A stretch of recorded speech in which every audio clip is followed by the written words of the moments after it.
audacity of what we're trying to accomplish here. I feel audacious. It could be, on the one hand, considered a little bit douchey, I think. To have an opinion is douchey? No. To have an informed opinion is douchey.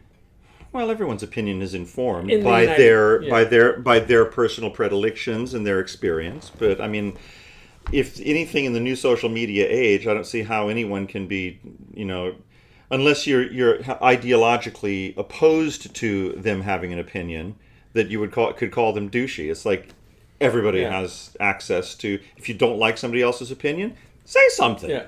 But just it is audacious. Like, by the way, folks, this is how you listen to a classical music concert. Step one. But that is what we're doing. I submitted an article. Step one, familiarize yourself with the music beforehand. Well, yes and no. Yeah. But I submitted an article that got rejected by the reader. Because you're a douche. Because I was too... Here's my theory. I think I was too late on the week of the 4th of July with my piece. Okay. So it's going to be in print. That was about Beethoven. That's going to be in print this issue. Okay. Okay. So it was delayed. So it wasn't rejected. It was delayed. Yeah, and so then the one I wrote about audience having a process for going to concerts, that one wasn't necessarily needed because there's already one for this week. Right. So instead of saying, hey, you were late last week, we don't need this article, I got this is just, lazy meandering thoughts.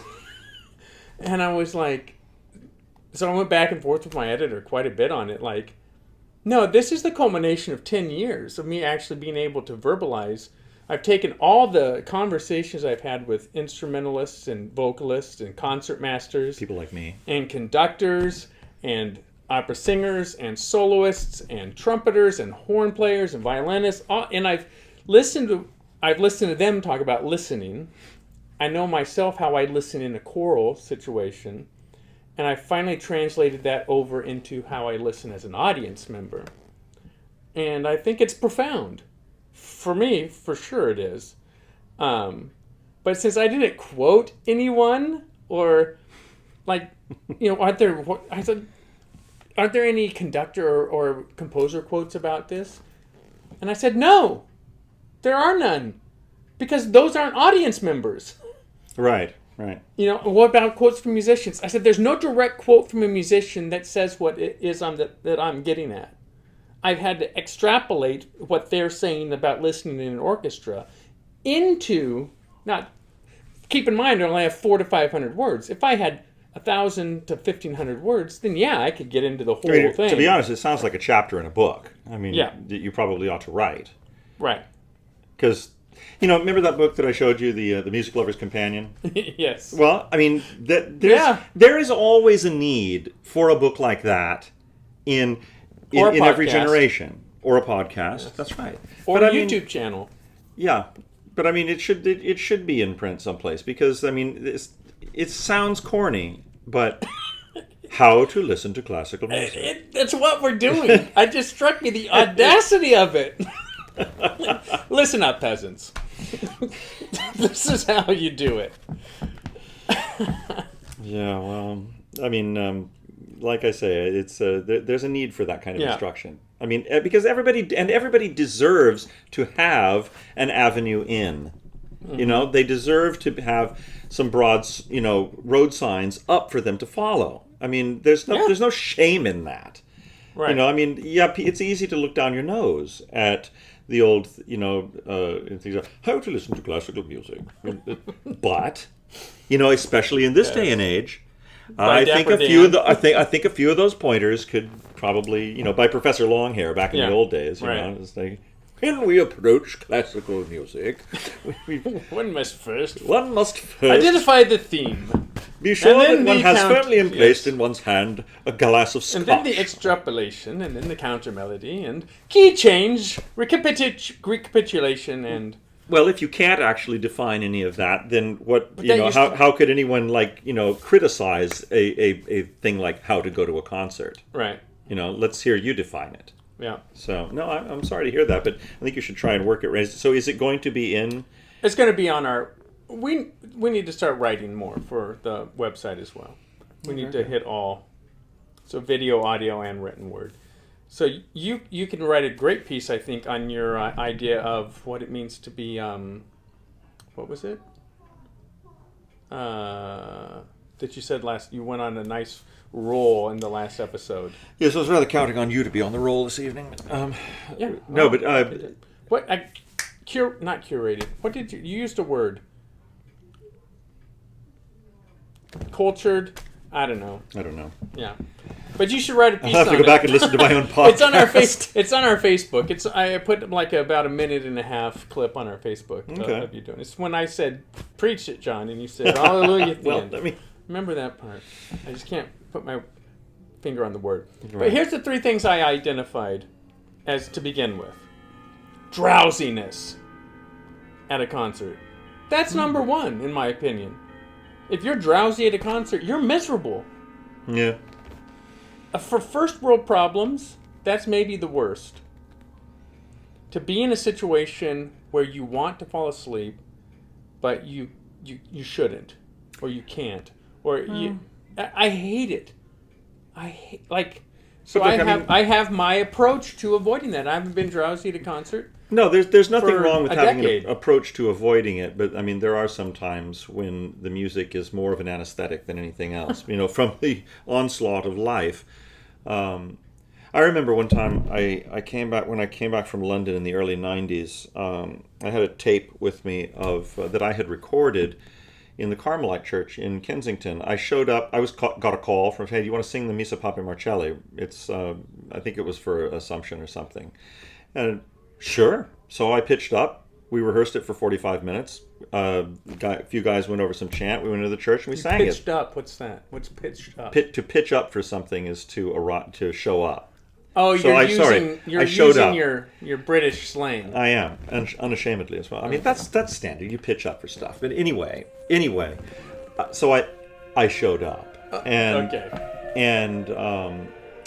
and we this wonderful group of semi-professional singers and professional choristers. There was probably about 16 people there, or no, maybe a dozen. We sang the Missa Pape Marcelli, and it was absolutely glorious. People were And I taped it, and I brought it back with me. And a friend of mine at the time was suffering with cancer, and he ended up living quite a few more years. But he was ill at the time, and was in bed. And I went over to see him, and I said, "Hey, I brought this with me, and I thought you might like to hear it. This is a very good example of my music making over there, and I'm kind of proud of it." And I put it on, and this is a person who was completely irreligious. I mean, he was an atheist, an agnostic, perhaps. Okay. But was certainly not very predisposed to Christianity or anything. And I put it on, and he's sort of like leaned back, and within about 4 minutes he was asleep. Huh. And that was absolutely a blessed relief for him. And so sometimes a concert can be more, therapeutic in an anesthetic way. But I do take your point about. Right. I mean, if one goes to a concert and suffers from drowsiness simply out of a state of sort of flummoxed disorientation, Right. that's a bad thing. Yeah. You're going to be miserable. Yeah. And there should be some guidance for how to avoid that. Yeah. Mine is I have some sort of caffeine at about 4:00, Okay. and then I make it through the concert fine, and I can go to sleep by 11:30. I don't recommend that for everyone because you have to know your system and how it responds to caffeine. There's people who could I need to wait till 7:30 at night, or if I have caffeine after 12:30 in the afternoon, I'm going to be up till 12:30 the next day. Right. The second thing I identified was I tend to restlessly wait for the climaxes and my favorite points in the music. Ah, yes, the classic FM approach. Yes. The best 15 minutes of musical orgasm So I might that listen you can get. to an aria just kind of anxiously waiting for the high note. Yet, when the high note arrives, if it doesn't fulfill my expectations or my hopes, Then the rest of your waiting has been in vain. then it makes me condemn everything that happened before. There could have been some very fine things that happened beforehand, but I didn't listen to them because I was playing the end, which is a bad thing to do if you're an actor. This is not absolutely play the true. end. Oh my goodness! I saw that happen at Antony and Cleopatra in Stratford-upon-Avon in the summer of. Really? Oh yeah. Oh, that was a dire production. Dire. It was a tragedy from the moment they set foot on stage. I mean, it really was. It was. It took about 4 hours. It was interminable, and it was tragic. There was none of the humor. Was presented. It was all sort of foreshadowed with This isn't going to end well. The tincture of tragedy. And now, correspondingly, I went to see Antony and Cleopatra at the Globe a few years later with Mark Rylance doing Cleopatra, and it was absolutely. And I thought, okay, this is going to be really. They do a really good job. Really kitschy recreationism. And it was fabulous, absolutely fabulous. And I'll tell you why. We need to go to the Globe and we need to talk about. No, this was the Globe, the Bankside Globe in London. Oh, okay. Yeah, no, Mark Rylance at his peak. But the reason that it was so good was because they played it with more pace, twice as much pace as they had in Stratford. It moved, and the humor was simultaneously present and highlighted by the fact that a man was playing a woman. There are, and I would struggle to make any citations, but if you read that with that in mind, those first scenes, there are lines that are just wonderfully ironic when you take it in that context, right. And it's like the audience had a good laugh at that, and so did Shakespeare's audience because they were in the know, obviously, about that. Yeah. And that's a very good reason, for doing it that way, because you're going to discover elements that only make sense if you do it that way, humorously. Right. And I must say, his death speech was truly poetically moving. It was absolutely wonderful. But so yes, don't foreshadow the. Yeah. So for those who don't know what playing the end means, as an actor, you know what's going to happen to your character before it happens. You've memorized the script, but you cannot let your knowledge as an actor of what's coming shadow. And that includes a musical act, being a musical actor. Yes, you cannot let it shadow your character's current experience of context. I hope that makes sense. It does. Yeah, it's very good. Yeah. In other words, and so what I've been doing is letting what I know is coming in the music, waiting for the big bang or the big high note. Right. I've let that disqualify the current context of what's leading up to it. And it's not an uncommon thing, I don't think, for an audience to be waiting for the we have to think about that. But it is damaging to your experience. Well, I mean, if you want to carry it a step further, you as an artist also know that at the end of the night you're going to be in the pub at 11, at 10:45 having a pint. That too. And what can often happen, especially if you're in still in England, apparently, a long running production. No, you can be here. If you're in a long running production after the first week or so, I'm in a pub with a pint. And it could be Shakespeare's down on India Street. Okay, fine. And you start going through the motions. And it's just like, it's what was a sequence of acts, of physical actions becomes one continuous ride. And before you know it, you're just going through the motions because you know the ride. Yeah. And mentally, you're already in the pub. And you know what? That happens for musicians too, and the audience can tell. Yeah. The audience can tell. What happens to audience members too? I have no doubt. Yeah. I mean, remember that? And like I said, that viola player who's was going to bottle that experience and take it back to see how many 1812 overtures it's going to last him. Yeah. And then the third thing, it was more difficult to express, and it's what I am calling stereograph listening. So remember back in the 90s, stereographs were popular, which was like looked like a mishmash of dots and lines. But if you really softened your eyes and tried to kind of stare, like if you do this, Oh yeah, there's a meme about that yeah, on if you on do Facebook. this and you see the little hot dog in the middle, it would do that. Right. Yeah. So Yeah. this Yeah. 3D Yeah. Yeah. thing would kind of pop out of the, and like you could even get way back from it and would kind of follow you.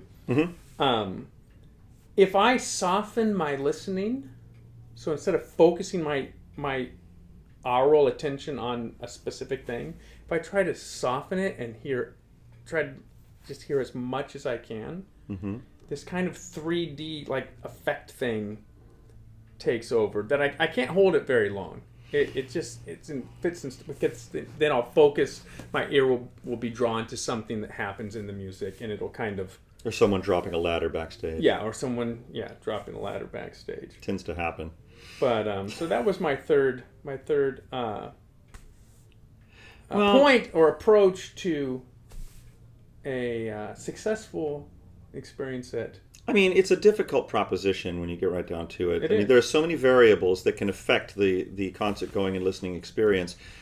And it's tempting to say that, it's up to the orchestra to engage the attention of the audience and to keep it. I mean, that just cannot happen in a universal sense because different people have different days and different people have different, life things going on. And colored by those days and those life experiences, music means different things to different people on every hearing. I will never forget, hearing The Dream of Gerontius the year that my grandmother and my brother-in-law died. It was a shattering experience. I don't think I would probably approach it with such a high degree of emotionalism today, but I'll never forget that experience. But it doesn't mean I don't want to hear The Dream of Gerontius. Right. I've found over the years the number one factor for me, which influences my concert experience, is the companionship involved. So who I'm with really colors. So first of all, if I am with anyone, if you are with, if I'm solo, right? Makes a huge difference. If you're at the right concert with the wrong person, it's still going to kind of be the wrong concert. Yeah, it can be hugely really, distracting and limiting. I've had some of many of my best concert experiences have been by myself. Some have been in the company of people that I you, and people that I knew well and didn't know at all, really. But they'll never guess. So I don't know. I mean, it's a. I'm trying to think of. I mean, one time I heard Tristan and Isolde at E&O with a perfectly amenable concert-going companion, but I had gastroenteritis at the time, so that wasn't very pleasant. I made it through the show though. I saw Tristan at L.A. Opera back in the 90s, I think. Yeah, 90s. And in the third act, someone did one of these. Speaking of being drowsy. Speaking of being drowsy. That brings us back to the Mozart Festival the other night when somebody went, I think it was the last concert, they played an orchestral figure, dun, dun, dun, dun, dun, dun, dun, dun, dun, and somebody went, oh, that's right. I just about lost it. It was so perfect. I knew you'd remember that. Yeah, that was good. I was sitting up in the balcony, and it was just, the person I was with, and we just corpsed over. Now that's a different element of restlessness. So my restlessness is playing the end. Another area of audience restlessness is the cough. Oh well, yeah, but I mean, come on, you have to. If you're going to indulge in the live concert experience with your fellow man, you're going to have to also bear with their coughs and farts and rustlings and, it just appears to me that the cough usually happens in a slow movement, and someone is they're going someplace they don't want to go, and they came to break it up. My friend who teaches yoga who used to be in the opera chorus, said he sees it all the time in a yoga class. He'll see someone, he can tell when someone's kind of getting really into the pose, and then they'll like clear their throat or do some kind of like that breaks up what the actual potential of what the activity they were in. Right. And he correlates that to the concert cough. When there's clearly a dry cough, if you're not moving any material, Well, I mean, no, that's bullshit. well, it is, but then I mean, like sometimes people just choke on saliva. You know, I'm not saying it bothers me. I'm just saying it's another element of restlessness. Well, yeah. It's. I mean, yeah, you're not going to change. there have been so many. So, I you know, what can I say? I have found the overall manners and behavior of the concert-going public that I have shared concerts with this year pretty far below average on many occasions. I've had to talk to some people. Oh, that's right. You had the. I mean, it was, balcony, and other people were the with balcony me. Snack train. Oh, and, yes, and other people were with me who commented on this, who saw the same thing. Mm-hmm. You know, You mean you have a witness? I do You're have. not I just have. I am prepared to call witnesses. Yes, to But defend your curmudgeonry. This is not. I mean, you know, this is not new. I remember a long time ago when in the '90s, I came back when they did that. Rigoletto, directed by that Australian Bruce Beresford, which was set at Duke Montua's Hollywood residence. Yeah, I was in that. Were you? Yeah. Yeah, that was most unfortunate. I bought one of the shirts. Really? Yeah, they sold some of the costume pieces. That was one of the most ridiculously misconceived things I've ever seen in my life. Yeah. Not notably for the fact that the film that they're watching at Duke's house at the beginning, you know, this big Mercedes-Benz swings its nose into the camera, you know, and the season was sponsored by Audi. Oh, right. It's like you would have thought they would catch Yeah. that. Right. Audi didn't sponsor any future seasons of San Diego Opera. That's funny. Yeah. But I remember there was a couple in their 30s behind me. You know, I mean, they were old enough to know better, and they had brought their drinks with them into the theater, which was new to me because in the old days you couldn't do that. But they had a beer and she had a glass of wine, and so they're talking, you know, whispering in the background. And then they start up Questa Quella, you know, and she goes, da da da da da da. Do I know this one? Da da. And I turned around and I just went, shh!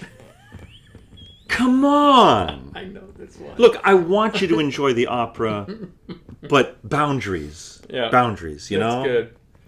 Yeah. And that was back in I think that was maybe 2001 or something, 2002. Yeah, it was 2000. No. 2000. One or two. I think it was one or two. Yeah. And anyway, No, Trovatore was 2000. I blame Ian Campbell. I blame him for the lack of cultivation of the opera audience, for the putting a lack of tasking them with the responsibility of being simultaneously an attentive and an active participant in the opera. Oh, you know? well, that's why we're doing this. But that's It's why to we're help. doing this. Yeah. Well, I concur with your points. Yeah. I think it's entirely rational. It makes good sense. You know, I was going to say, when I went to see Fiddler on the Roof on Broadway, it wasn't as good as the one you were in at Lamb's Players, in my opinion. What can I say? Yeah. It was, I bet the Tevye guy who was actually quite disappointing. the guy who played Mordka was probably far under my quality. You know, I'm just saying. The whole thing was at 11. Tevye always addressed God in a frenetic high pitch, "Come on!" type thing. Like, and he never got quiet.